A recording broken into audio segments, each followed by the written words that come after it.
অক্টোবরের FIFA window already শেষ হয়েছে, যেখানে বিশ্বের প্রত্যেকটি দলেই একটি কিংবা দুইটি প্রীতি ম্যাচ, কেউ বিশ্বকাপ বাছাই ম্যাচ কিংবা কেউ এশিয়ান কাপ বাছাই ম্যাচ, সব কিছু মিলিয়ে প্রত্যেক দলই ম্যাচ খেলেছে। তার ব্যতিক্রম হয়নি আর্জেন্টিনার।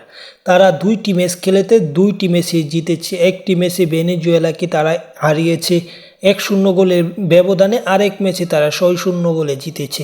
সব কিছু মিলিয়ে দারুণ একটা ফিফা উইন্ডো গিয়েছে আর্জেন্টিনা জাতীয় ফুটবল দলের জন্য, এবং সেই সুবাদে তারা ফিফা থেকে সুখবরও পেয়েছিল।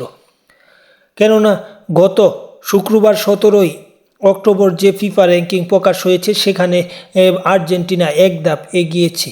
আগে দীর্ঘদিন 1 নম্বরে থাকার পরে আর্জেন্টিনা এক ধাক্কায় 3-এ নেমে গেছিল। সেখান থেকে আর্জেন্টিনা কামব্যাক করে এখন ফিফা র্যাঙ্কিংয়ের 2 নম্বর স্থানটাতে উঠেছে। তারা 2 নম্বর স্থানে উঠেছে, 2টি ম্যাচ জিতে ভালো খেলেছে, এবং পাশাপাশি অন্য দলগুলো খারাপ খেলেছে কিংবা যাই হোক, সব কিছু মিলে তারা এক ধাপ এগিয়েছে, 2 নম্বরে আছে। এবং ল্যাটিন আমেরিকার আরেক পরাশক্তি ব্রাজিলের কথা বলতে গেলে তারা ব্যাপক পিছিয়েছে, তাদের কথা না বললে নয়। এবং র্যাঙ্কিংয়ে বাংলাদেশ সুখবর পেয়ে এক ধাপ এগিয়ে 183 নম্বরে আছে।